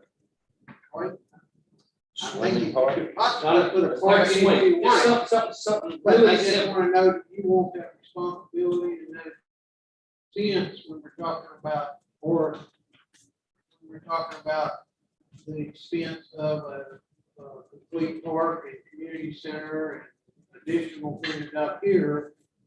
And our experience with the small has not been very good because we have a lot of construction. But I mean, that's not my fault. Look at Vandalism. I mean, you're gonna have to Doing maintain it, house. you're gonna have to take care of it, and you're gonna have to complain to people living on each side about people out there after dark and. Taxes. Okay, is there a bill of assurance that's for that subdivision? No, it's expired.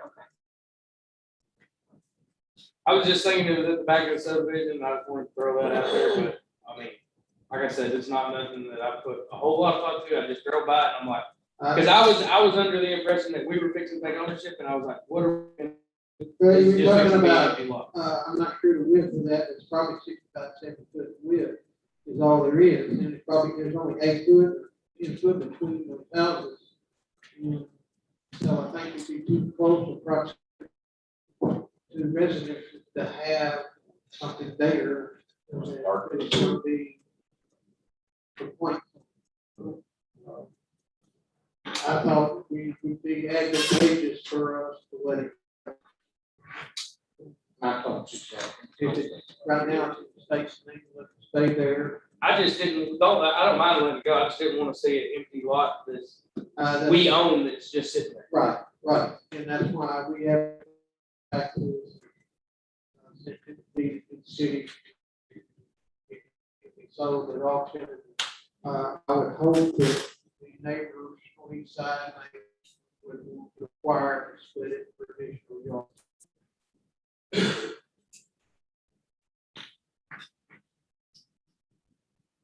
Alderman Woods puts in a motion to You know, we demolish the house and can always do that too, we can always, we can't give the property away, but for $600 in taxes, we could allow each property owner on each side $300 to acquire. I was just fixing to ask that question, if we could do that, Yeah, we can. reach out to the property owners. We can reach out to them, they can have a property for $300 each. Okay? All right. Put that. Yes. So am I paying the tax or not paying the tax? We'll watch the sale, but we'll get it down, we'll offer that over, and then if there's no interest, then we'll let it go.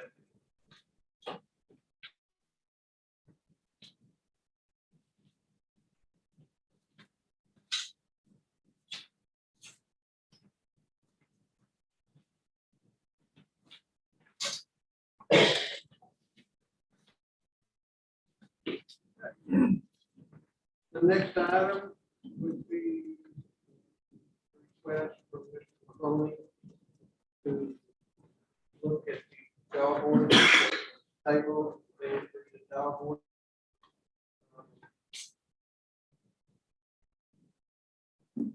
Know that there's a lot of feelings about this issue. So, for those people, if you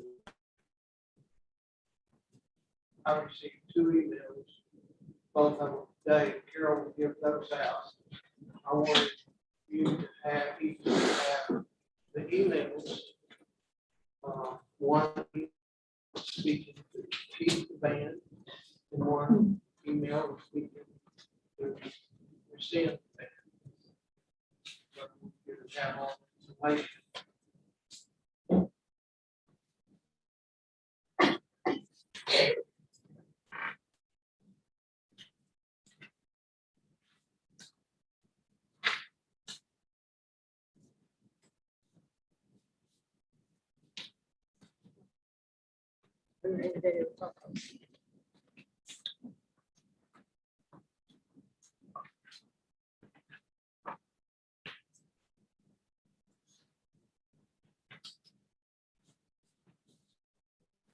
We'll read those out loud. Absolutely can.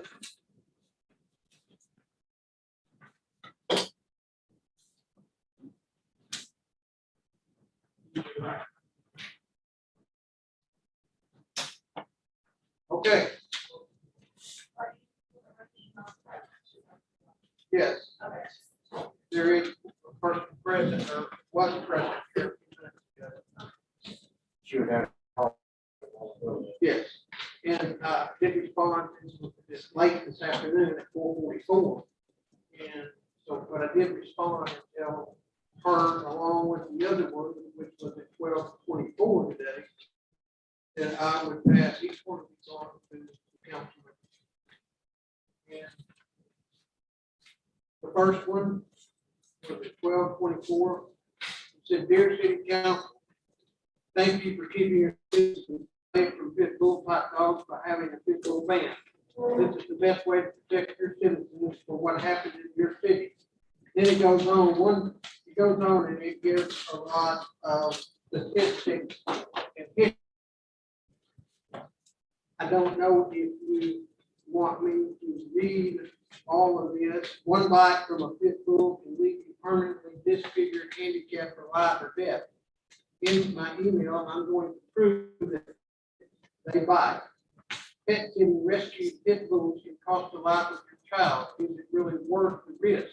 And then it gives dog bite fatalities, child killed, mother hospitalized while caring for 2 pit bulls. And then it goes on and gives some doctors, veterinarians, opinions. I would say some statistics that of all the dog bites, they go on to say that the majority of those are from pit bulls. Now, I know that all of that is different. People have differences of opinion, and I know that people are passionate about their animals. And you could go on with this for hours with large number of opinions of people. Second one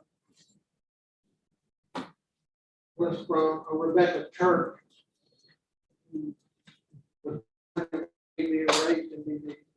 And basically, she's going on to tell you that she saves pit bulls and she's committed to get home, and that she does not live in Beebe because of the pit bull ban. And so she will not reside here as long as that is in place.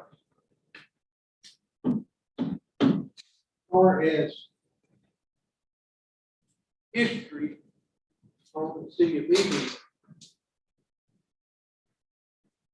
our ordinance was adopted in 2007. And it was keeping a certain animal within the family of dogs, pit bulls, fishes, and that's when this ordinance was adopted. In 2015, there was established a new animal control, and it was taking all of our animal control ordinances, including those of farm animals, raising of livestock, along with the dog ordinance, ban breeded dog, vicious dog, all codified into one ordinance into 2015-16.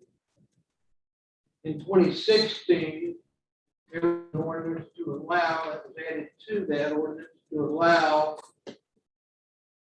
an additional dog. Currently, at that time, we had 3 dogs per household, and we raised that number to 4 per household.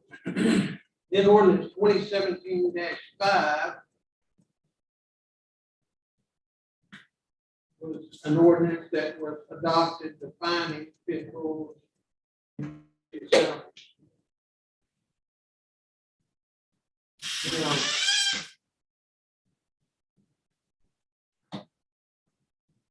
think that Mr. Mahoney wants to address this because he is an owner of a pit bull.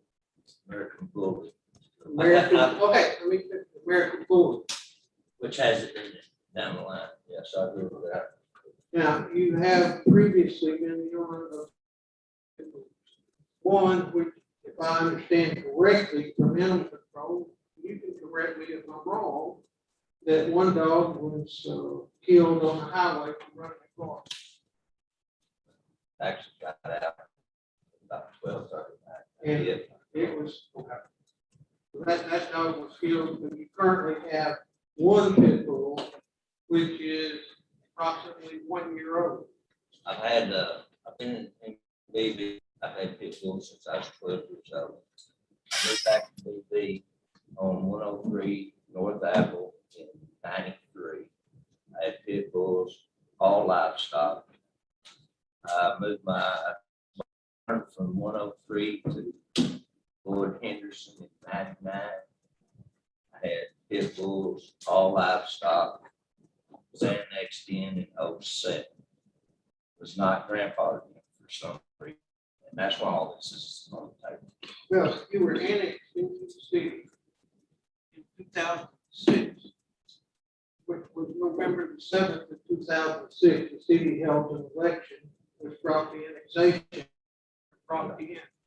The ban breed dog ordinance was not adopted until 2007, so it had nothing to do with grandfathering in it. And if I done had them on that property, But so, as we stated before, there's been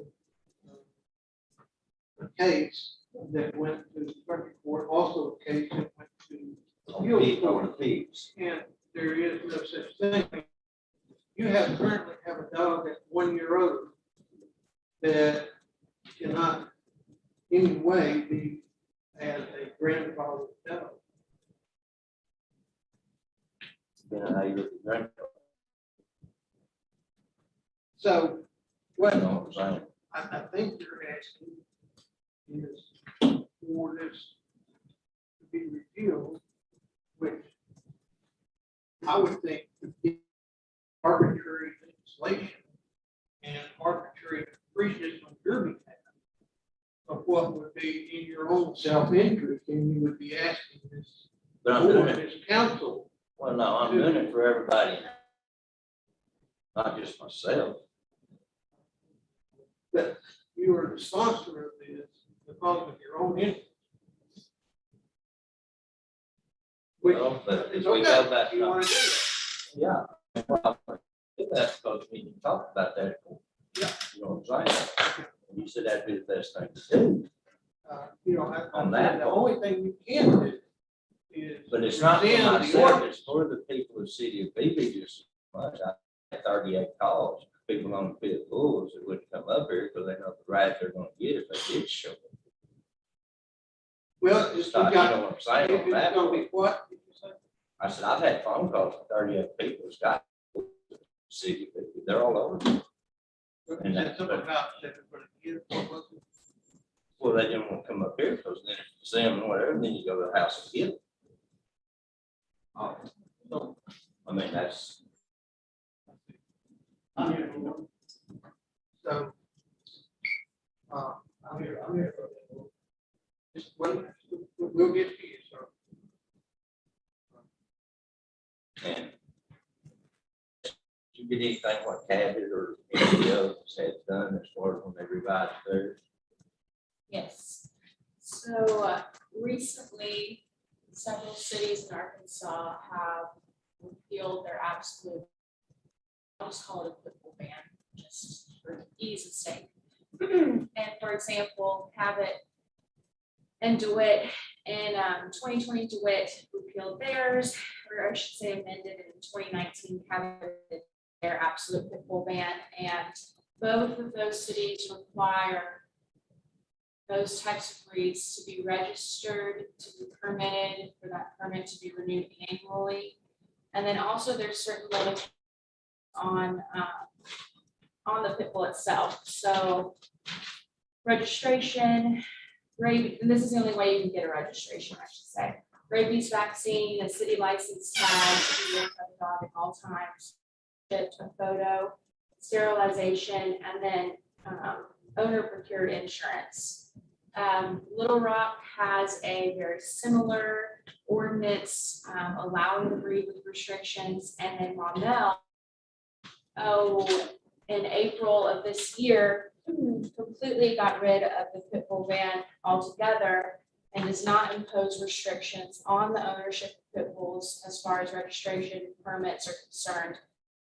However, if there is some kind of attack or incident involving a pit bull, then obviously there's recourse for that. Okay. Now, so we were asked to speak. I need you to come forward. We had asked people to speak or to ask to put on the agenda, but it's such a controversial thing, not a large number of people here. So we'll open the floor if that's okay with everybody. And you go ahead. Sir, my name is Robert West. I've never owned a pit bull before in my life, and I had the same opinion that other people do. They're vicious. They'll attack me, man. It's not true. My dog is more legal here in Beebe than probably I am. He's got everything that she asks for and needs. My pit is an American pit. He's about 100 pounds. And I promise you, he would lick you to death before he would ever bite you. He's a good dog. When I'm not home, I know my family's safe because he's going to do what he needs to do. He's a dog. Anybody that has a dog for that reason. Just because mine's bigger and better doesn't mean that he's a bad dog. And that's all Well, thank you.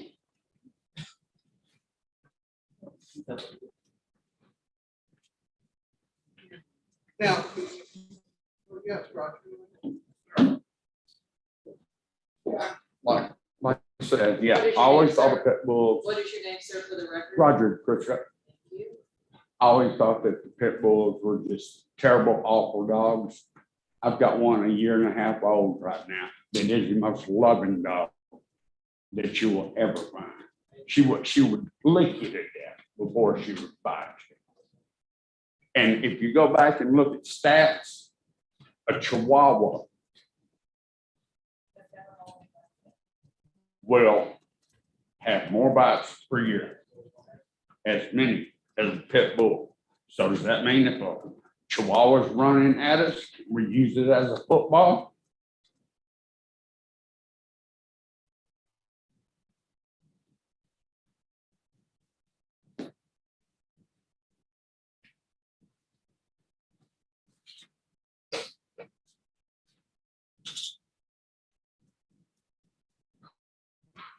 I'm sorry.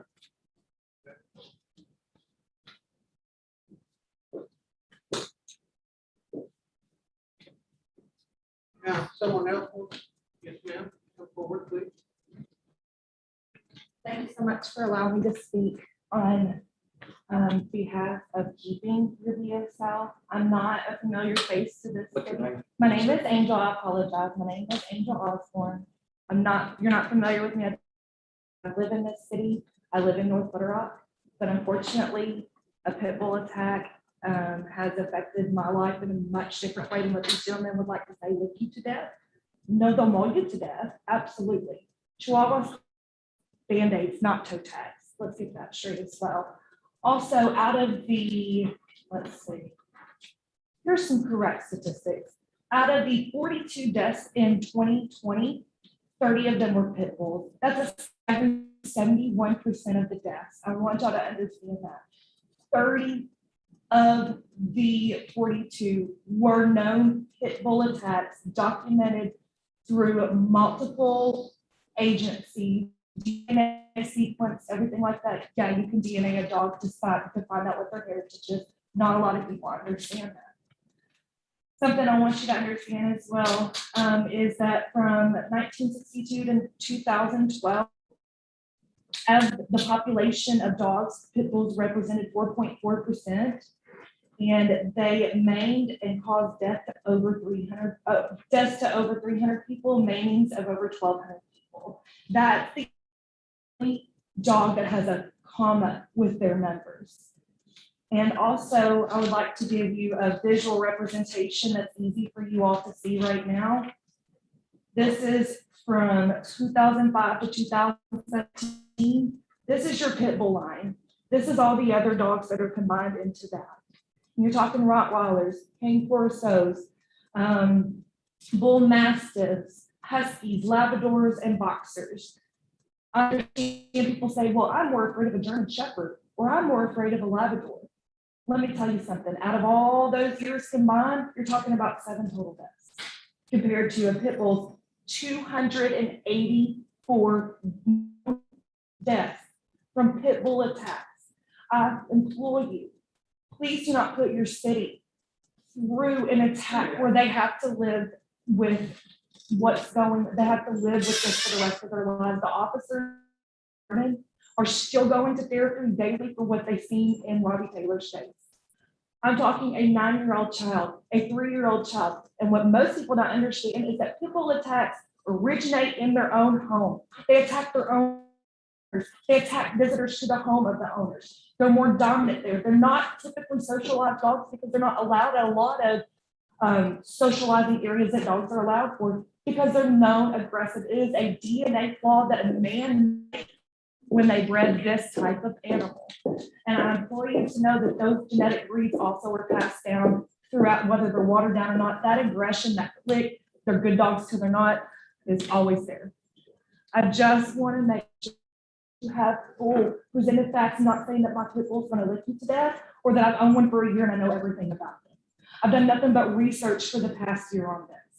I'm begging you from watching my best friend go through what she has like this past year. I want you to understand as well, the owners of those pit bulls are right now being charged with negligent homicide. Negligent homicide, attach that to that, sir. That's a serious allegation. You will always follow you for the rest of your life. And a lot of it is, I hate to say it in this way, but ignorance on behalf of owners because they don't do the proper research. And I understand that a lot of cities are requiring sterilization. They have to have the They have to have, a lot of homeowners won't even write you a policy if you have a dog that's considered breed specific legislation. And how many people don't even keep up their car insurance? You think they're gonna keep it on their dog? Okay. I just wanted to present the facts. I hope that this has been eye-opening for you. I appreciate and value your time. And I wanted to just please think twice before you lift this. Like on behalf of Robbie's life, please think twice about before you lift this. Yes, sir. I'm sorry I got you, but again, from the bottom of my heart, thank you for your time. I appreciate you giving me your time. Someone. And can I say something, Mayor? Just real quick. We're all adults in this room. We all need to be respectful. When someone's up here speaking, let them speak. Someone has something they would like to speak. It's been come forward, please.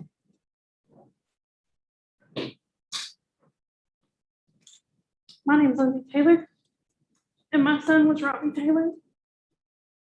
He was on his property, May 28, 2020. 2 pit bulls came from 3 houses over. Now, we live in the country, and that's about a football field away from my house to their house. They went through 2 fences to come to my property and rip my child's face off. Whenever we found him, he had a half a face. He didn't have his whole right face and eye was completely gone. My daughter, and y'all really want to lift that van? And that blood, y'all lift that, the blood that's going to happen because those dogs attack and kill, that's going to be on y'all's hands if y'all lift this ban. I mean, y'all and say, oh, it's how it's raised, it's how it's raised. But these kids that have been killed in the past year and a half, they've been a 1-month-old, a 4-month-old. How are you going to tell me that a 1-month and a 4-month-old deserve to be killed by a pit bull? I mean, are y'all willing to take that risk that these pit bulls, they can get out. They will get out. Your dog got out, didn't it? And it got hit and killed? I mean, it's just happened. And do y'all really want to risk that being your kid, your son, your daughter, your niece, your nephew, your cousin? Do y'all really want that?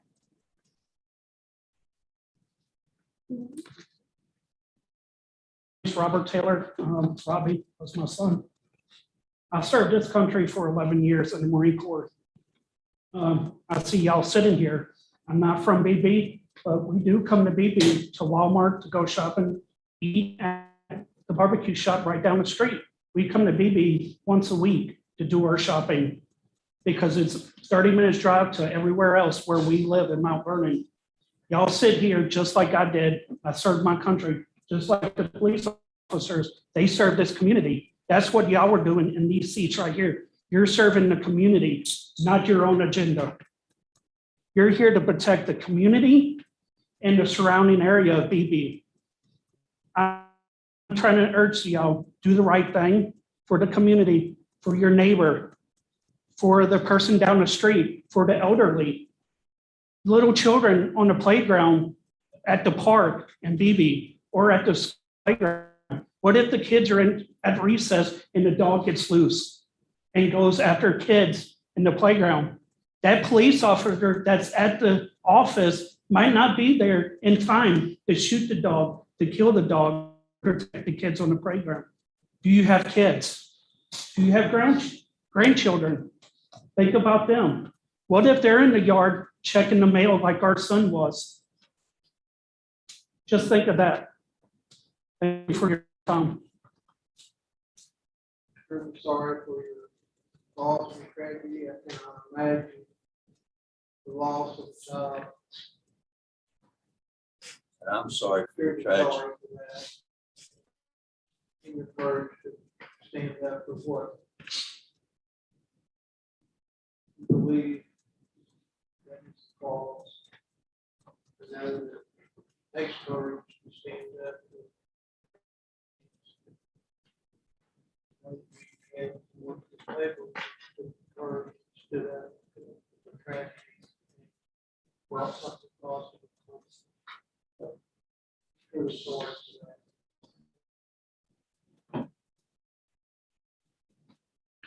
if everyone is having to speak.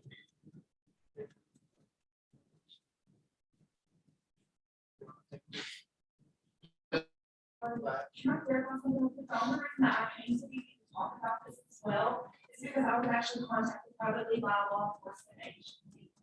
My law enforcement officer that told me that they did not want this, that it was not going to be okay. That's the reason I'm here tonight. That's the reason that we all got together, and we were actually asked to reach out to the mayor and the city council. I just wanted to make that clear as to what my position was and why I was asking. Thank you. Sorry. And I'm part of the brief dog, everybody goes their own. That's nothing like that.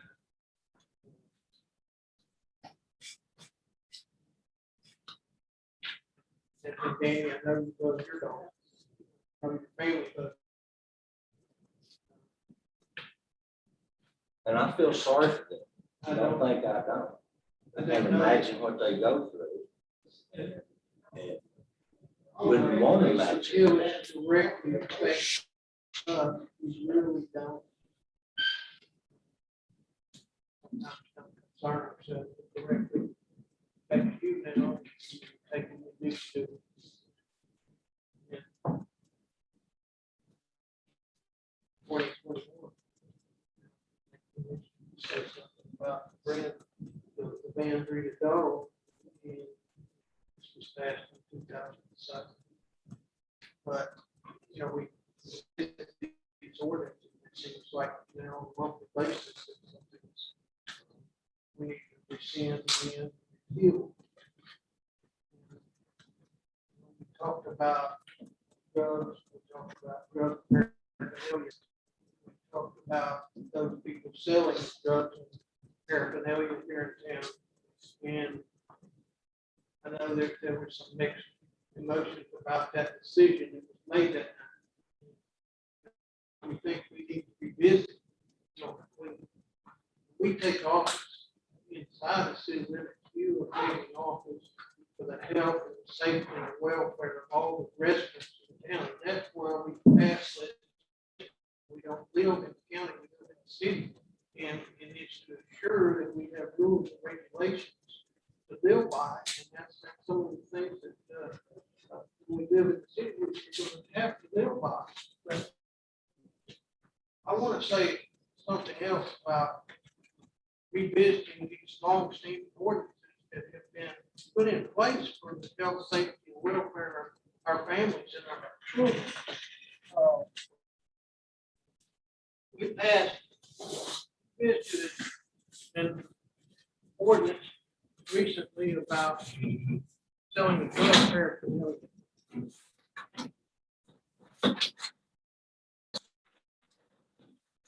We let it stand. We had those that wanted us to rescind that ordinance. We didn't rescind it, but we let it stand, and I'm glad we did for our children. You see that right there? That's drug paraphernalia that's bought in this city. Since that time, we have taken and we have issued tickets, and ABC has come in, and there's some current charges to be held against some of our businesses that are selling this. But not only that, this stuff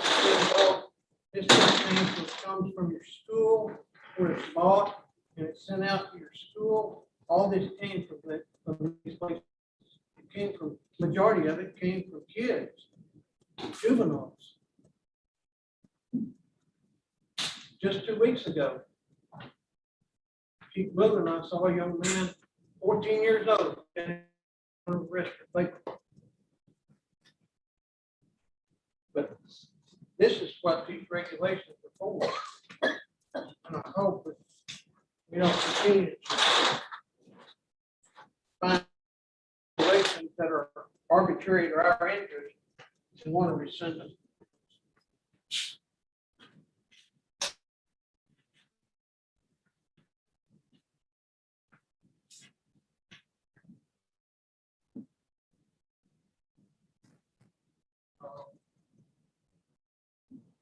Anybody else on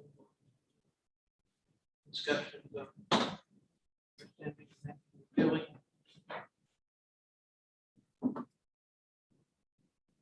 Thank you. if I were to vote to take this ban away, whether it be tomorrow or a year from now or 5 years from now, if something were to happen to a kid, that's on my conscience that I was 1/6 of a vote that allowed for these animals to be in this town. And I've had bad experiences with rules. I mean, I think there are good ones and bad ones. My brother bit face 8 years old when I was 6. We were at Thanksgiving. It was my cousin's dog, and so I'm always cautious of them. But now that I'm in a position where I can make my voice heard to potentially save a life, I'm not saying this obviously the worst case scenario, but if it were to happen, me voting to keep this ban in place to save one life, in my opinion, is worth it.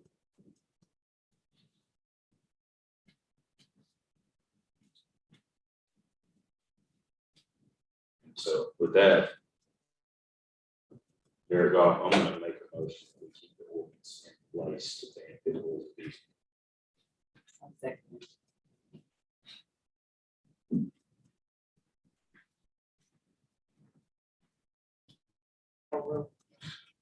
Motion is to keep the ordinance in place. Which is ordinance number.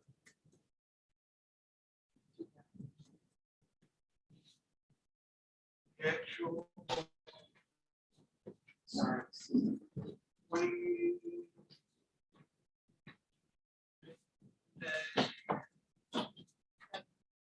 2017-5. 2015-16, and that was the application of animal control ordinance. What it's 2015-16, or 2016-10, or 2017-5. Alderman Dodd with the second by Alderman Anthony. Can I ask a question? If someone has a pit bull, because I have actually faced this in my neighborhood. They have a pit bull. He's a level 4 sex offender. But and when he first moved in, dog was not an emotional support animal, didn't wear a vest, nothing. But now all of a sudden, because he got in trouble for having this pit bull, all of a sudden the dog is a emotional support animal. We are compelled to uphold the law. If you furnish me that name and address, we will address that situation. I don't think that emotional support dogs fall under that or APA service dogs. If it is a service dog, what's the report? If it is an actual service dog, that we don't recourse. We can check that, but I don't believe there will be any recourse. Yeah. You're protected by the American Disability Act, federal law, but service dogs, most support animals, not sex. But, you know, it has to be a legitimate dog. And so many, now, these dogs, whether what breed they are, they're quality emotional support. But They that's order not- vests that's off not actually a Amazon. service dog. And slap a vest on him, and that's that. But he actually allows this dog to walk through the neighborhood You just give furniture to that. without being on a leash. And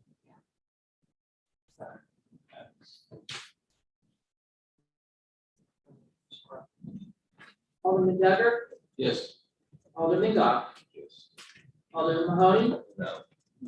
Alderman Woods, yes, Alderman Lightfoot, Yes. Alderman Anthony, yes. Now, we have a resolution, AR. They're all listed. Okay, so you all are allowing the easement over by the landfill area for RDOT. So they have to have we thought we had all the paperwork, but then they came back. I need a resolution, this is what this is, it's just a resolution allowing us to provide the easement. So the resolution 2021 5. Alderman Decker makes a motion that we don't have to read that. Not read the resolution, set the resolution.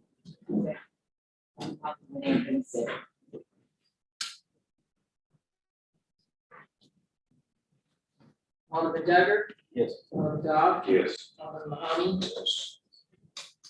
Alderman Woods, Yes. Alderman Lightfoot, Yes. Alderman Anthony. Yes. Thank you.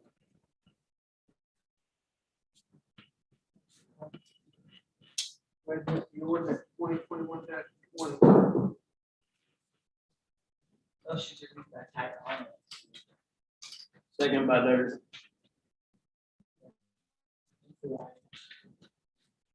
This is just, thank you, Tess, for completing this form. This is just an ordinance, we've already purchased the item, it's just waiting to get bidding on the large truck that we for the street. So this is an ordinance to waive the requirement of the competitive bidding for the purchase of this is the purchase of the air burner, I'm sorry, I apologize, purchase of the air burner, declaring an emergency and for other purposes.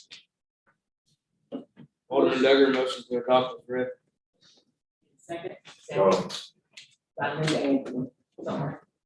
Alderman Dodd. Alderman Anthony. Yes. Alderman. Yes. Alderman Duggar. Yes. Alderman Woods. Yes. Alderman Mahoney. I need a motion to dispense with the second and third readings. So moved. Second by Linda. Alderman Dodd. Yes. Alderman Anthony. Alderman Lightfoot. Yes. Duggar. Yes. Alderman Woods. Yes. Alderman Mahoney. I need a motion to adopt the emergency clause. Lightfoot, yes. Duggar second. Alderman Dodd. Yes. Alderman Anthony. Yes. Alderman Lightfoot. Yes. Alderman Duggar. Yes. Alderman Woods. Yes. Alderman Mahoney. Yes. Motion to go into executive session. Second.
I will.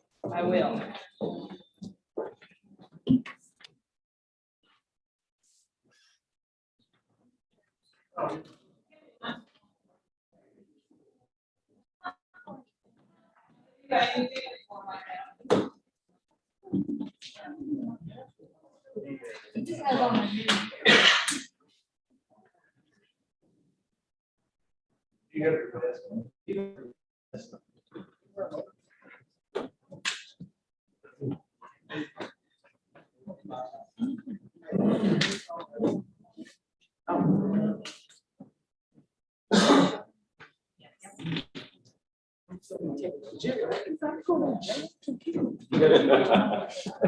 Well, you got all that curtail. Huh? I thought this guy thought he was sitting before, this is right there.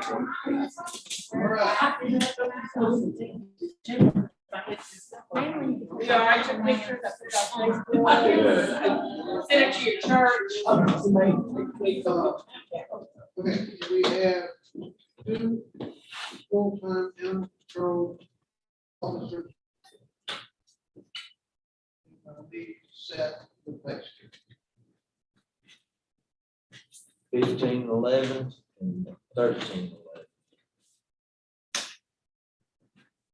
Is that a motion? That's my But I need to know for which people. Cheryl, 13, and Bruce will be. I'll second that. It was, it's not an even 15, 13. I thought you were 13, 11. Yeah.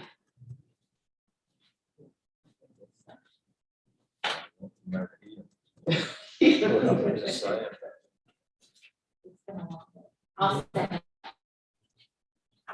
And the motion is to pay Cheryl Burgess $13.11, starting with the next pay period, which is the pay period we're currently in now. And Crystal Chambers, $15.11 by Alderman Mahoney and Alderman Woods. Alderman Duggar, Yes. Alderman Goff, Yes. Alderman Mahoney, Yes. Alderman Woods, Yes. Alderman Lightfoot, Yes. Alderman Anthony. Yes. Motion passes.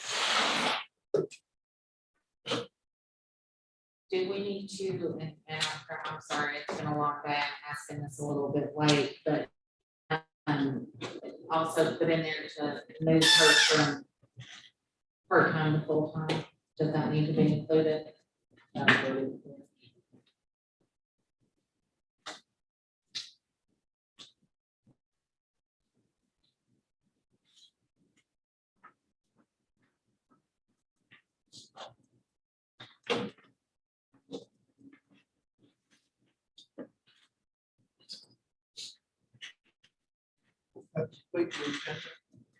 I hope so. Second.